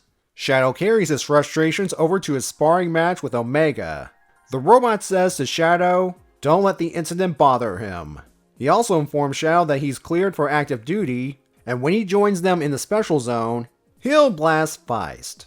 This only angers Shadow further, and he leaves. Probably because it's something he wishes he can do, but Feist can easily neutralize his powers. Outside of Gun HQ, Shadow and Hope have a little chit-chat about recent events. Shadow's disappointed that he's not living up to his status as the ultimate life form, and that he's not supposed to fail. He's probably thinking about Enerjak, Metal Sonic, Gamma, and now not getting the second Emerald at this moment. Hope reveals that Shadow's not the only one burdened with failure. I did say earlier that Hope joined Gun, but I skipped over some crucial details. So let's backtrack a bit. Snively, just before he rejoined Eggman, convinced Hope to leave Knothole and explore the human cities for a bit. In reality, he was making sure Hope was far away from Knothole as possible because not long after, he and Eggman bombed the place into oblivion. During the Egg Fleet's failed attack on New Mobotropolis, Hope returned to confront her brother. She is ashamed that she trusted him, and now her former home is gone, and she cannot face her Mobian friends again. And this moment right here is when she declared her intentions to join Gunn in order to fight her uncle and brother. Hope survived the encounter obviously, but she still carries the shame to this day. Shadow has a profound take on Hope's dilemma. Nobody saw Eggman's attack on Knothole coming, and it was not a mistake for her to trust family or to have her boundaries pushed. Also, Shadow rightfully points out that Snively saved her from the chaos, and now she's helping Gunn fight Eggman. TLDR, she hasn't failed. Hope then turns it around and says Shadow himself hasn't failed. At least, this time. While he can't make up for his past failures, in the case of Feist, he knows what the Panda God can do and what his own limitations are. With proper planning, he can succeed next time. This really highlights how much Shadow and Hope's relationship has developed since they originally met. It started with Shadow wanting her to be a Maria replacement, and Hope thought he was a bit scary. But things happened in their lives that changed them for the better, and Hope realizes that she and Shadow are alike in many ways. Both are lost individuals in a crazy world that managed to find a home within Gunn. As such, she hopes she and Shadow will have each other's backs. While Shadow has made peace with Maria's passing, there are still aspects of her he sees in Hope. However, he recognizes that Hope is her own person. And with that in mind, he does agree with Hope's idea of looking after one another. The next day, Shadow and Rouge are heading back into the Special Zone to once again go for a Chaos Emerald, with Omega joining them this time. Team Dark is officially born. The meaning of the name will be revealed shortly. Upon arriving in the Special Zone, Feist offers them another challenge: navigate through a maze to reach the emerald in the center. Wasting no time, Team Dark navigate their way to the center, where the emerald awaits. But then Feist adds a last-minute condition to the challenge, and places crystals around the emerald for Team Dark to destroy. And that's the reason they lost this time. Okay, I get they missed out on the emerald previously, because they wasted precious time. Here, this was Feist being mean. It's because he's starting to find Team Dark amusing, and wants them to come back tomorrow to try again for his amusement. Team Dark are not up for that, and this is where Feist makes two mistakes. 1, he doesn't send Team Dark back to Gun HQ immediately, and 2, he's holding the Chaos Emerald. This allows Team Dark to initiate Plan B. Omega was hoping for this because it involves him blasting Feist in the face. He said he was going to do it. The distraction allows Shadow and Rouge to nab the emerald. Before Feist can make them pay, Shadow, after basically telling Feist screw you, performs Chaos Control with the emerald to get Team Dark home. And everyone celebrates a job well done. The establishment of Team Dark shows that Shadow is willing to work with individuals that can do things he is unable to do. Being in Feist's domain, Shadow cannot utilize Chaos Spear or Chaos Blast to hurt the Panda God. But Omega's arsenal cannot be manipulated, as it does not utilize Chaos Energy. And we see why the team is called Team Dark in this continuity. They're willing to do some dirty deeds to accomplish their task. Gunn now has 2 emeralds in their possession, but they could always use any additional advantages against their enemies, no matter what it is, or who it actually belongs to. Remember Blaze's quest to track down the Soul Emerald so that Stability can return to her world? Turns out Dr. Eggman Nega had one of them. Keyword had because, as he was being chased by Zone Cops, basically the TVA of the Sonic Multiverse, they blasted the container that had the Soul Emerald inside during their brief incursion into Mobius. A few days later, Blaze arrives to track down the Soul Emerald and runs into Amy Rose, Cream, and Cheese, who also picked up the Emerald's signal thanks to Nicole. After a brief misunderstanding, they decided to team up to help Blaze recover the Soul Emerald. During their search, Rouge appears and insists that she join the party, despite Amy having some misgivings about her presence. They eventually tracked the emerald to the bottom of a ravine, and Blaze was ready to claim her prize and head home. But Amy's instincts about Rouge turned out to be correct, as the spy moved in to nab the Soul Emerald. As everyone prepares to fight her, Rouge is all, "Woe is me, I wish I had some big, strong men to protect me," which is the signal for her teammates to make an explosive entrance. This is awkward because the last time Shadow and Blaze saw each other, they departed on friendly terms. Now they're on opposing sides. As Blaze angrily reminds Shadow about the importance of the Soul Emeralds, Shadow's a bit hesitant before calmly stating that that was then, and this is now. Gunn wants the Soul Emerald for themselves, and nothing will get in the way of the mission. Nothing except the newly formed Team Rose. During the conflict, Cheese nabs the emerald and flies off. Rouge then sells for a consolation prize, the Soul Emerald in Blaze's possession, i.e. the one she's using to track down the others. She's seen how Blaze summoned it earlier. Shadow initiates Chaos Control to teleport Team Dark away. That would have worked if it was a Chaos Emerald, but this is a Soul Emerald, which operates on a whole different set of rules, and Team Dark learns about this the hard way. Blaze reclaims it, and with the other one in Cheese's hands, Team Rose believes they have won. However, other parties have picked up the Soul Emerald signal and wanted it for themselves. The first new group to show up is Team Hooligan, consisting of Bean the Dynamite, Bark the Polar Bear, and Fang the Knack the Weasel. They easily steal the Soul Emerald and take off. As Team Rose tries to pursue them, they're ambushed by Team Dark. They are a bit singed, but they are very angry. And they dominate Team Rose this time around. It takes violating a sacred law of the Sonic franchise, making Cream cry, to get both parties to stop. Upon learning that Team Hooligan has the Soul Emerald, Team Dark's ready to go after them, but Blaze, still disoriented, refuses to let anyone but her have it. Shadow himself insists that she stay down for her own good. Amy finally gets everyone in line by pointing out that the more they argue, the greater the chance Team Hooligan might get away with the Soul Emerald. So the two teams put aside their differences to take them down.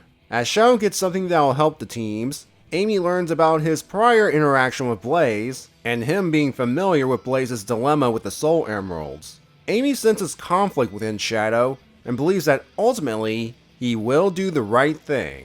That's something Shadow spoke of earlier that'll help the teams, his motorcycle. Gunn has a mandatory protocol that each team must have a troop transport. So Shadow chooses the bike, which he customized by the way, because he thinks it's cool. I don't blame him. Blaze speeds on ahead, while leaving a trail for the others to track, and Shadow follows her. He wants to use the chance to apologize to Blaze, but Blaze will have none of that. And I don't blame her. The last time they met, she helped Shadow out of the ocean, dealt with Metal Sonic, and gave him the Green Chaos Emerald, which allowed him to get home and complete his mission. Whatever trust, bond, and gratitude they formed, it was evaporated by Shadow's actions today. And Shadow, deep down, knows this. The situation with the Soul Emerald is about to get a bit more complicated as another party arrives to claim it for themselves, the Babylon Rogues.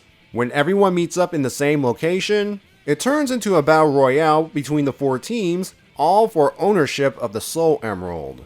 During the brawl, Amy forces Shadow to make a choice. Either follow Gunn's orders and take the Soul Emerald back to base, or help Blaze and her world. Shadow makes his choice. But before we learn what it is, the brawl's gotta end.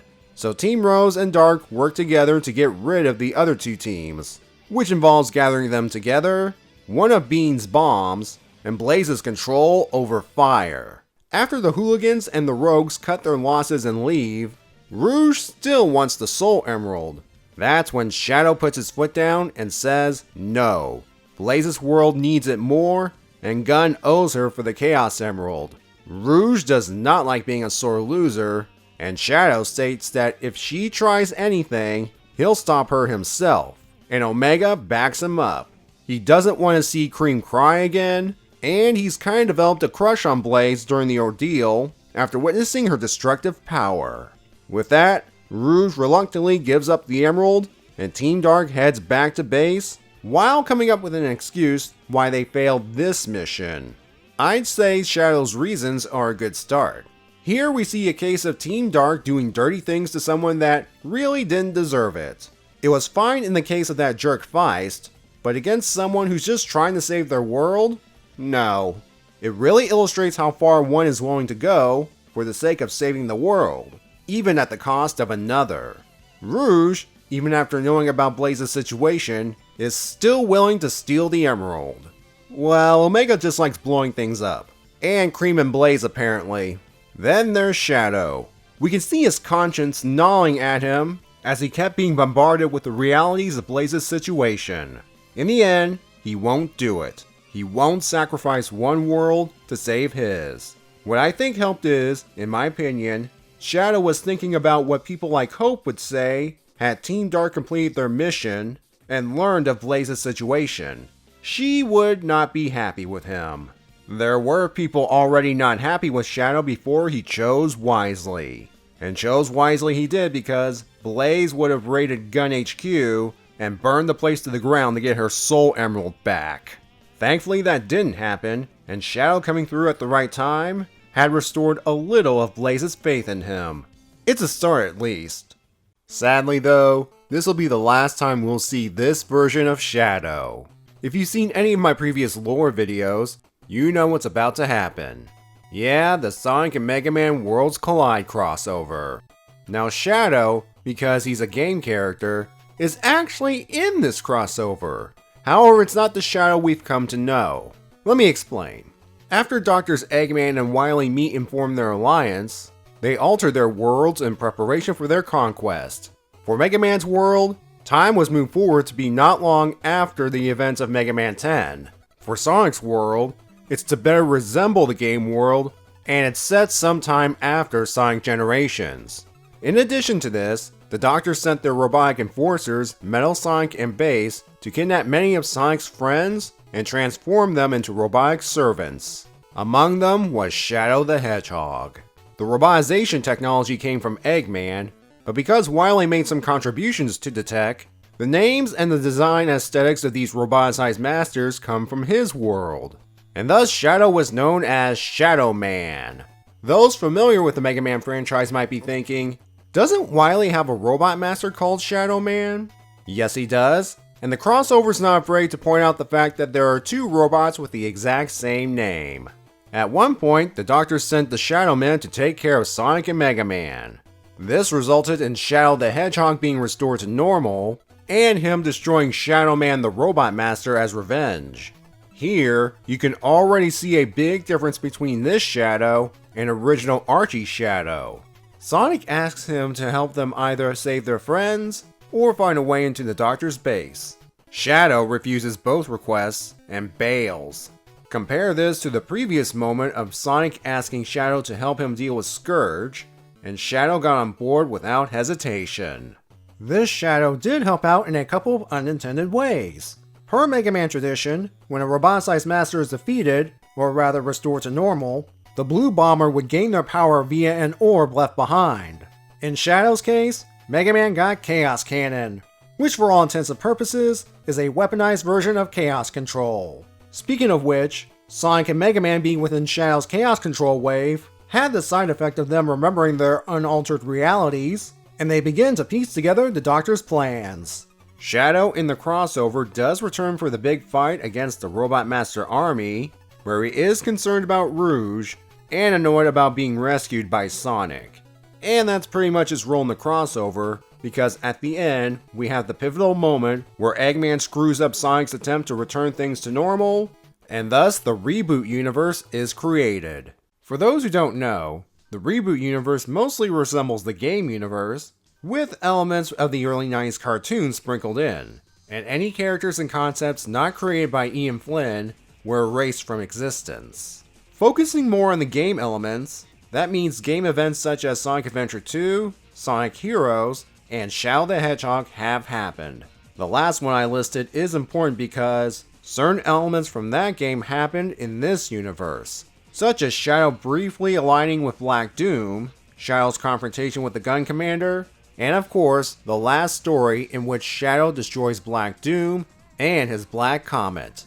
That should have been that. However, in the Reboot universe, Black Doom had another faction of Black Arms out there, led by his lesser mind, Black Death. Because of the hive mind, he sensed Black Doom's demise at Shadow's hands. He plans on taking revenge on the Ultimate Life Form, but to make sure he actually has a chance, he creates the perfect countermeasure to him, Eclipse the Darkling. I'd like to remind you that I did an entire video covering Eclipse, so check it out if you want to know more about him. But basically, Eclipse is indeed the perfect means to deal with Shadow, as you'll see momentarily. He's not linked to the hive mind, and has independent thought, but he is still loyal to the Black Arms. They set a course for Sonic's world to avenge their main force, and Gunn was able to quickly detect their approach. They're keeping this information secret from the general public, because during this time, the planet had broken into pieces a la Sonic Unleashed.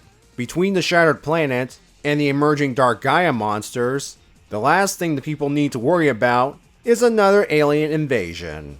Plus, with the majority of their forces focusing on the Shattered World crisis, Gunn has to rely on a small strike force consisting of Spider Troop and Team Dark. Again, just like the games at the time, and the old continuity, Shadow and his gang joined Gunn so he can protect the world in Maria's name. There are some doubts on where Shadow's allegiances lie regarding the new Black Arm situation. While Shadow doesn't know anything about the other Black Arm colonies when questioned, it's clear that he's firmly resolved in taking out these invaders. The plan is, Team Dark and Spider Troop will fly into the Black Comet, get to the core, and blow it up with a nuke. After the meeting, Commander Tower tells Rouge and Omega to stick around for a private chat regarding Shadow. Even though he's made his peace with the Ultimate Life Form, he still thinks there's a chance that Shadow might wind up siding with the Black Arms. If that happens, Rouge and Omega are ordered to take him out for the good of the world. Team Dark and Spider Troop arrive on the Black Comet and take care of any resistance on their way to the core, all while being observed by Black Death and Eclipse. At one point, the gun forces apparently reached a dead end, until Shadow discovers a conduit gel, a means of fast travel used by the Black Arms. And since Shadow himself is part Black Arms, he can use it to scout ahead while the others find another way around. This winds up being a bad idea for Shadow, as he ends up in a room full of Black Arms forces. But before things escalate, Eclipse makes his presence known. And it's here that Eclipse demonstrates his first anti-Shadow countermeasure, the ability to neutralize Shadow's chaos powers, meaning no chaos control, no chaos spear, and no Chaos Blast. Shadow would assume the reason he can't use his abilities is because he's on the Black Comet. However, to jump ahead a bit, when he and Eclipse encounter each other on the actual planet, he'll learn that it's caused by Eclipse's mere presence. But let's get back to this encounter. With Shadow at a severe disadvantage, Eclipse uses the opportunity to mind screw with him. He shares his origins with Shadow, while at the same time, leaving Shadow vulnerable to be brainwashed by Black Death. Shadow resists at first, but the mental tag team of Black Death and Eclipse was able to sway Shadow over to their side. The exact scenario the gun commander feared. Black Death orders Shadow, Eclipse, and the Black Arm soldiers to capture the gun forces and their bomb. The gun forces did manage to find another path that leads them towards the core, and are currently approaching a fork in the path.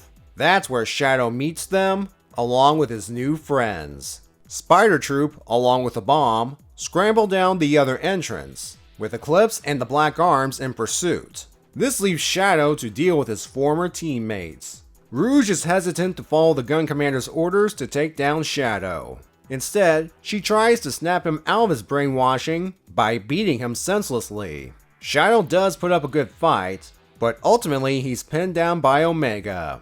While Shadow's dazed, Rouge blatantly tells him that she knows he's fighting from the inside. He needs to get his act together, or she'll do something drastic, like pull the Maria card.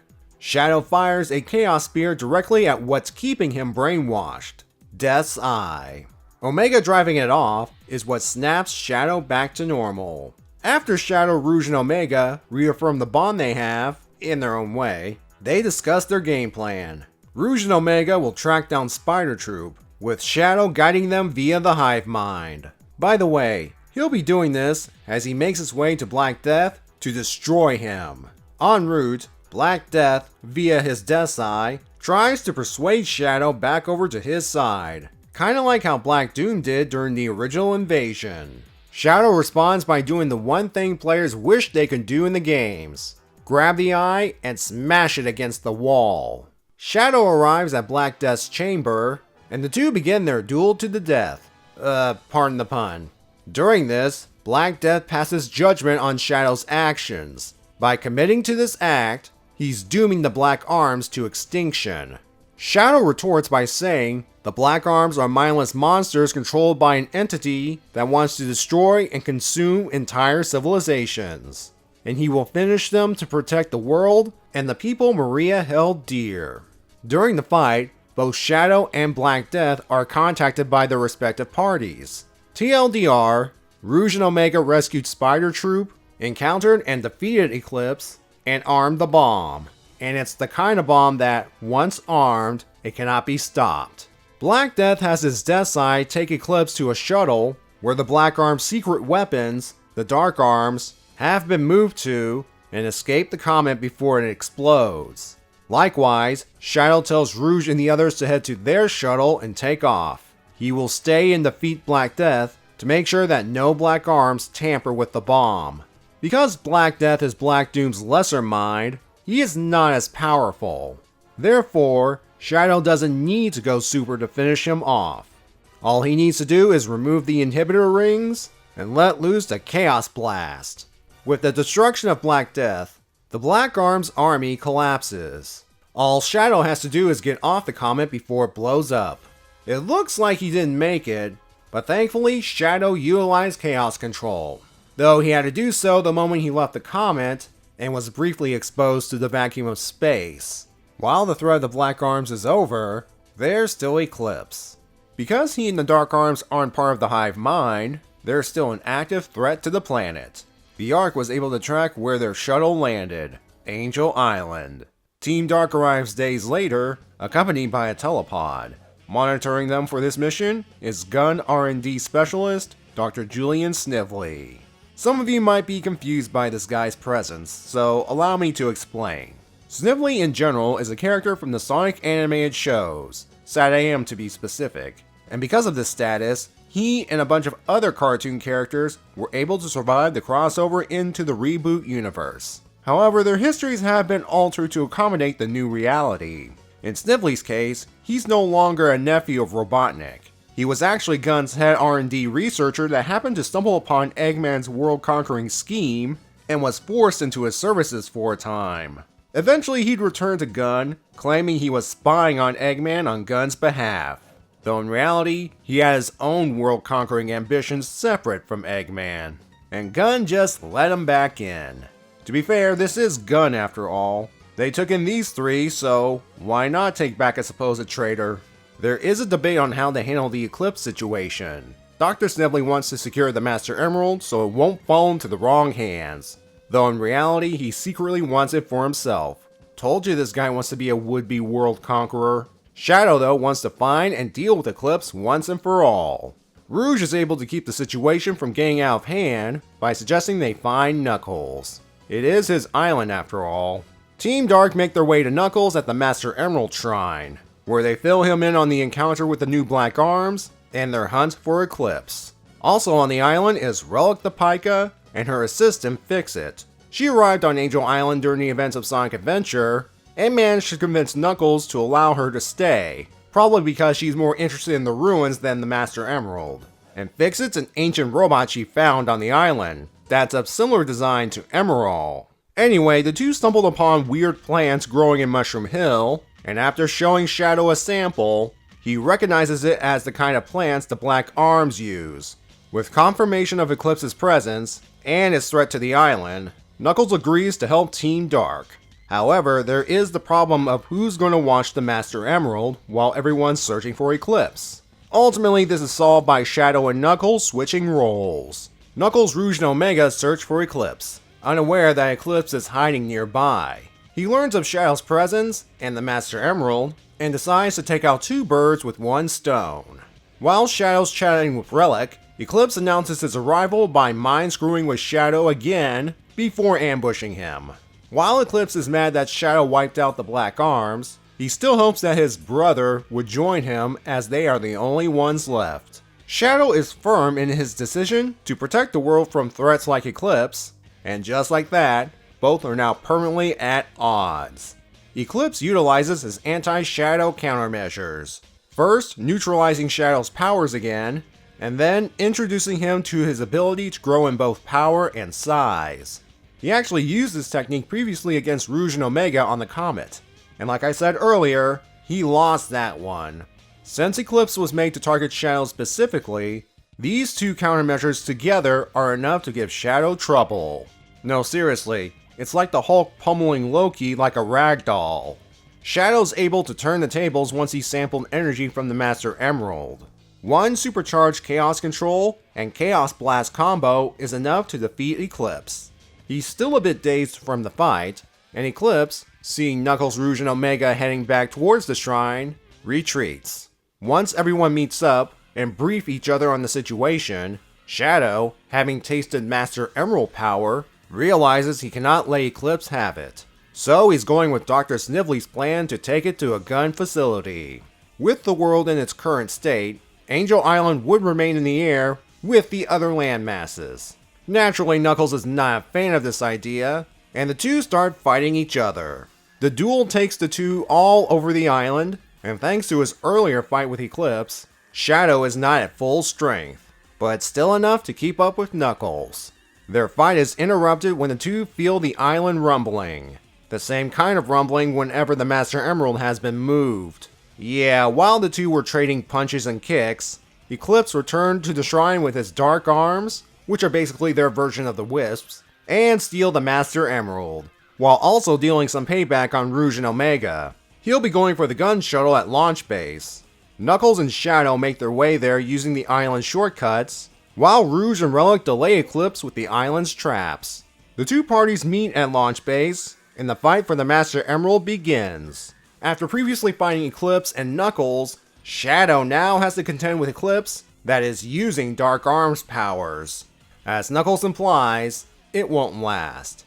So the only way to keep the Master Emerald from out of Eclipse's hands is to do the one thing he swore he'd never do again: shatter it to pieces, with the side effect of them teleporting all over the world. Eclipse and his Dark Arms would escape, thanks to him knocking out an exhausted Knuckles and Shadow. The next day, a gun carrier arrives to pick up Team Dark and Eclipse's ship. Presumably Shadow's on the carrier, as he's not seen with Rouge and Omega. So Knuckles has Rouge relay a message to Shadow, that he's a jerk. As I said in the Eclipse video, Knuckles will go on to gather pieces of the Master Emerald with Amy Rose's help. Believe it or not, Shadow and the rest of Team Dark will play a role in the conclusion of this quest. But before we get to that, I want to point out Shadow's involvement in the second Sonic and Mega Man crossover, Worlds Unite. The premise is the Mega Man X villain Sigma has discovered the multiverse and wants to conquer it by merging the worlds together. When the worlds of Sonic and Mega Man came together, chaos ensued. And that includes the mashup of the gun carrier with Team Dark on board and the mayor's office from Mega Man's world. This resulted in an explosion. You may think Shadow used Chaos Control to get everyone out, and they would reappear later on. Nope, everyone perished in the explosion. This was the decision made by then comic editor Paul Kaminsky as a way to raise the stakes. Specifically, he wanted Ian Flynn to bump off someone important to show how serious the situation was. Ultimately, Ian chose Team Dark, knowing that they'll be brought back after everything's done due to their status as game characters. So yeah, Team Dark in this crossover were sacrificial lambs. In my opinion, it was a mistake. Chances are, if you've read the crossover and learned about this, you'd be pretty mad, especially if you're a fan of these characters. This was thankfully undone via the reset button, but still, what a waste. Best to ignore it and move on to Shadow's final outing in the Archie comics, and it involves him once again crossing paths with Knuckles. At this point in the comics, Knuckles and Amy have gathered a significant portion of the Master Emerald shards, thanks to the latter's ability to track them via the Mystic Melody. Yes, that one. Good thing too, because they're on a time limit. Remember, Angel Island's still in the air because of the Shattered World crisis, and Sonic and his friends are in the process of correcting it. If they succeed before the Master Emeralds return to Angel Island, you can pretty much guess what happens. Thankfully, Sonic and his crew are allowing Knuckles and Amy to complete their quest first, before fixing the world. Knuckles and Amy have tracked down a bunch of Master Emerald shards on West Side Island, and since that land is part of the Kingdom of Acorn, they have to ask the king for permission to search the lands for the shards. As they arrive, they find another party asking King Acorn permission to conduct their own search, Team Dark. Awkward does not begin to cover this moment. There's still tension on what happened on Angel Island, and Rouge did indeed relay Knuckles' jerk message to Shadow. It is fortunate that the parties are meeting now, because Team Dark's been searching for Eclipse, and have possibly detected his presence on West Side Island, along with some Master Emerald shards. With Knuckles believing Eclipse is still after the Master Emerald, the two groups decide to join forces, and after receiving the King's permission, they head to where they think Eclipse is hiding, the Mystic Cave Zone. Spoilers, Eclipse is not in this story, and never appears in the comics again, but there is a sinister force present. The group's search leads them to a hidden area made up of green crystals, some of them resembling the Master Emerald. Sonic fans would recognize this place as the Hidden Palace Zone of Sonic 2, which can be accessed by going to a specific spot in Mystic Cave. The area is messing with Omega's sensors, so they split up. Omega goes by himself, and Rouge teams up with Amy, leaving only Shadow and Knuckles to pair up. These two won't be alone for long, as soon they would be joined by what appears to be another Echidna. Nixus, as he calls himself, says he's been looking for the Master Emerald shards as well. Shadow finds this oddly convenient, and he has every right to be suspicious. Nixus, in fact, is not an Echidna. He is actually a wizard named Naugus in disguise. That name should sound familiar. He was one of the other villains from the old continuity I mentioned a while back. Like Snively, he's a cartoon character, from the same show even, and thus was able to survive the transition into the Reboot universe, albeit with a new history. While the original universe had him be a fusion of three wizards, and went by Ixis Naugus, here he's a member of the long-lost troll race. Hidden Palace was actually a part of their domain, and he is called Walter Naugus. I'm not joking. Long story short, Walter lost his powers thanks to the events of Sonic Advance 3, and currently he's using Master Emerald shards as a temporary power boost, but he wants the entire Master Emerald for the full benefits.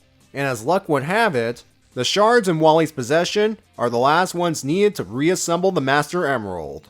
Walter was able to use the Echidna form long enough to trick Knuckles into giving him all of his shards.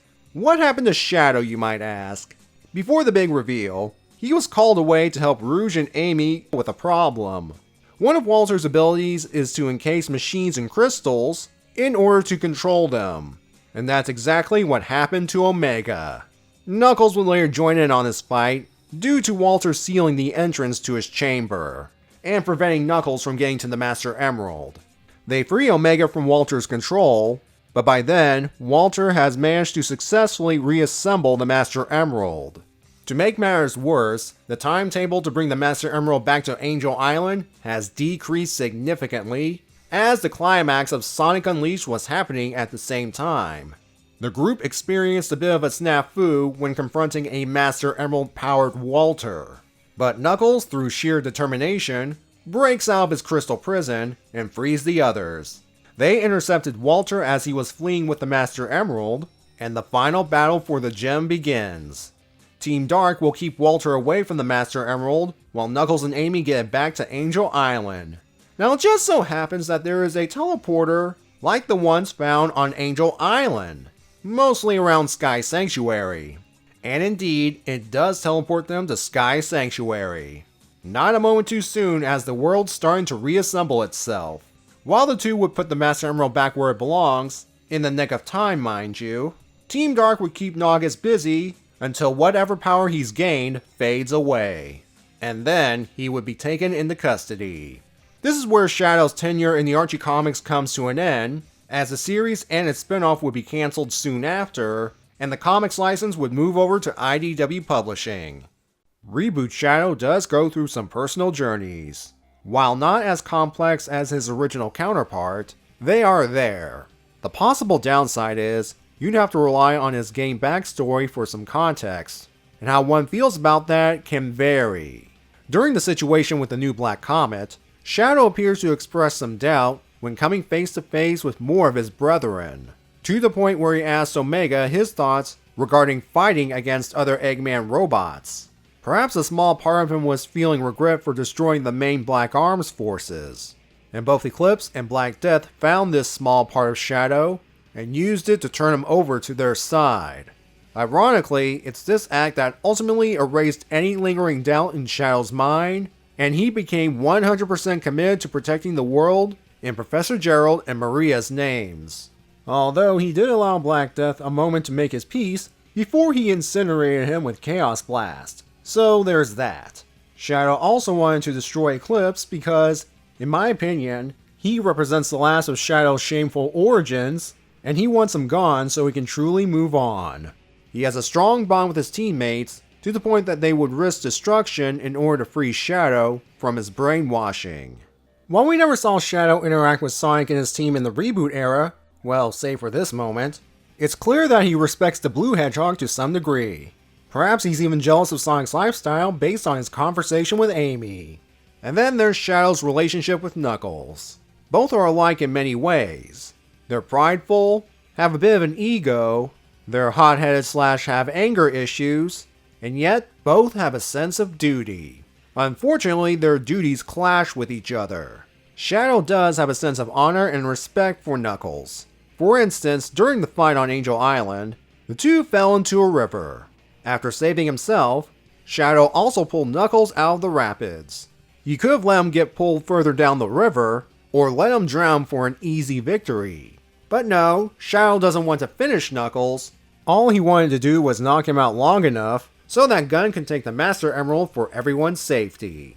He even gave Knuckles advice about the difficulty of finding a new purpose during their fight. Despite this animosity, he still has some respect for Knuckles, following his lead to catch up to Eclipse, and to be suspicious of Walter Naugus while he was disguised as an Echidna. And they even briefly teamed up against Walter when he assumed Sonic's form. Not hard considering their past with the Hedgehog. Shadow also kind of bookended Knuckles' Master Emerald quest, as he was present to witness the shattering to prevent a villain from stealing it, and he was around towards the end when he and his team stopped another villain from stealing it, while Knuckles and Amy delivered it back to Angel Island.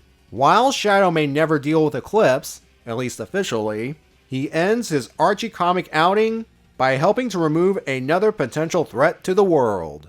There is one more version of Archie Shadow I want to talk about before I wrap things up. King Shadow the Hedgehog. In a possible future timeline, Dr. Eggman was finally defeated. However, Sonic the Hedgehog disappeared not long afterwards. Shadow would use this opportunity to conquer the world within a year in order to bring peace and unity. Sally Acorn, who had become queen by then, married Shadow in an attempt to smooth some of his rough edges. But it didn't work quite as well, as this new title as king pretty much gave him more authority. Plus, she didn't really love the guy. Shadow's seat of power would be moved to Portal, a city located on Angel Island, and it's there that he established the Echidna security team, under Knuckles' leadership, as the legitimate police force. He also established a second, secret police force called the Dark Presence. Led by Linda, the Dark Presence naturally would do all the dirty work in order to maintain order in the world. All of this would go on for roughly 25 years.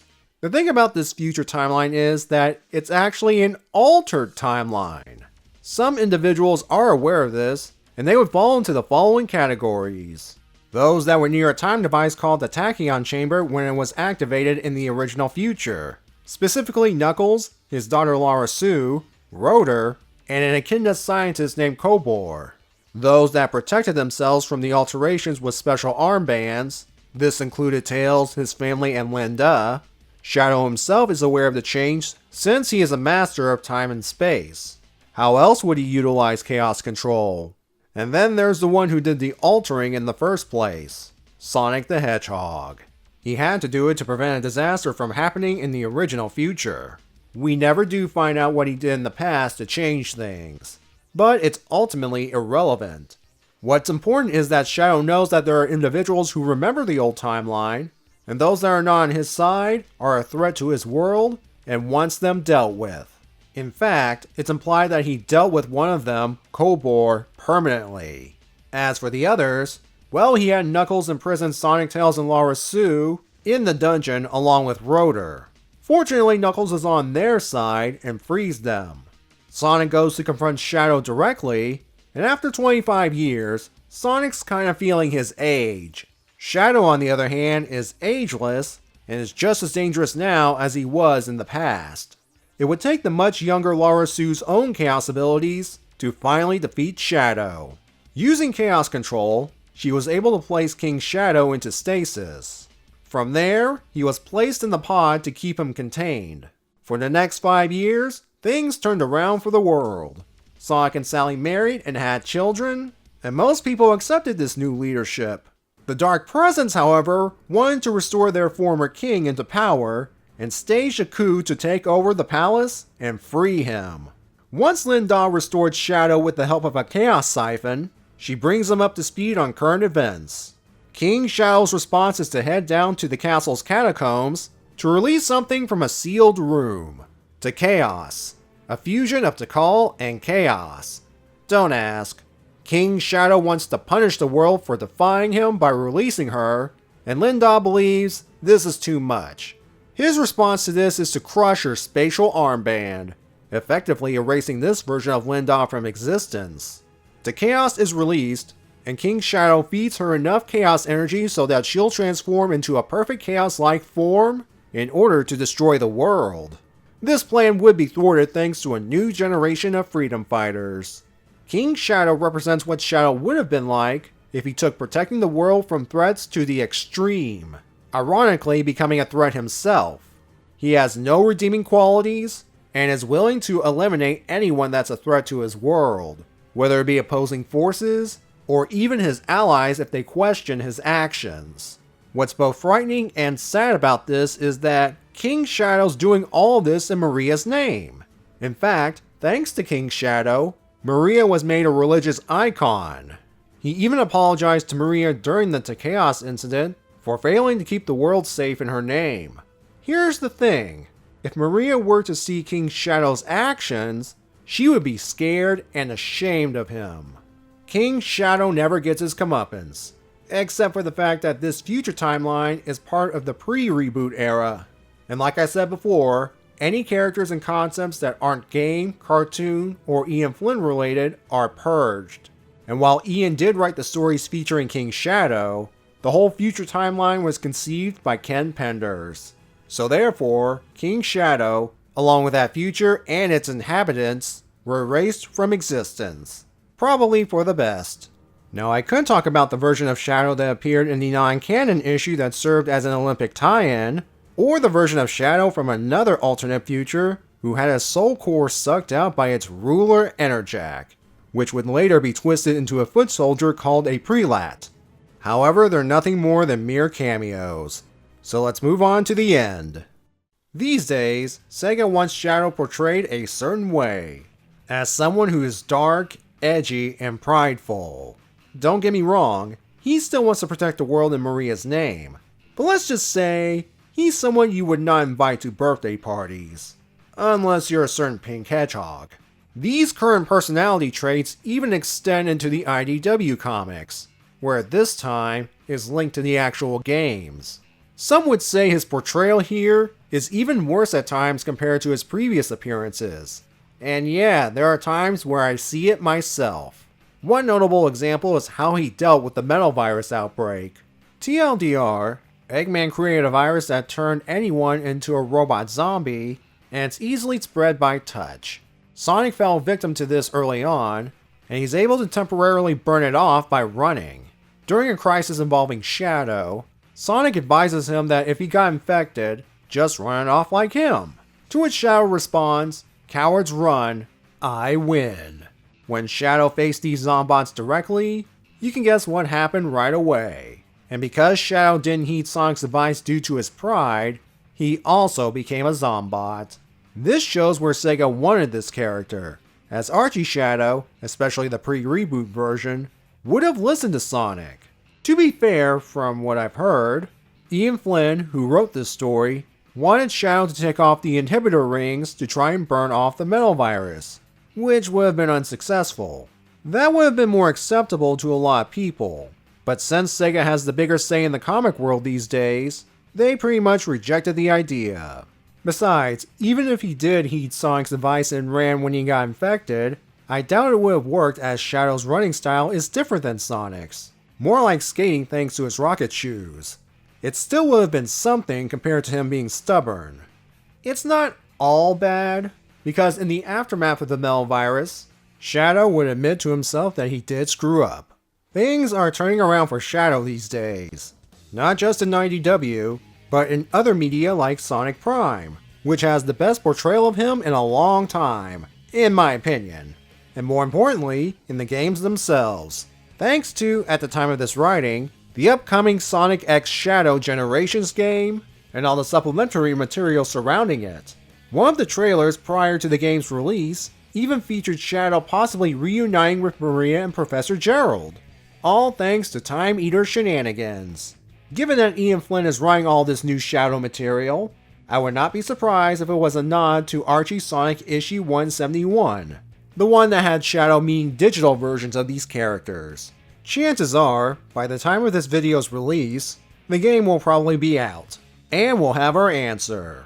The Archie Sonic Comics might have had a long and messy history, but that mess produced one of the most unique and interesting versions of Shadow. A version that not only shares traits with his game counterpart, but one that is also not afraid to ask for help, show his vulnerability, be considerate of others, feel guilty, and is capable of doing the right thing in the end. In other words, this is Shadow if he was an actual character. Even his post-reboot counterpart, while following a similar path to his game counterpart at the time, had more of a personality compared to how Sega wanted him portrayed. Even with Game Shadow's supposed improvements, he'll never reach the development of his Archie counterparts. Archie Shadow was a unique version of the Ultimate Life form, one that should not be forgotten with the passage of time.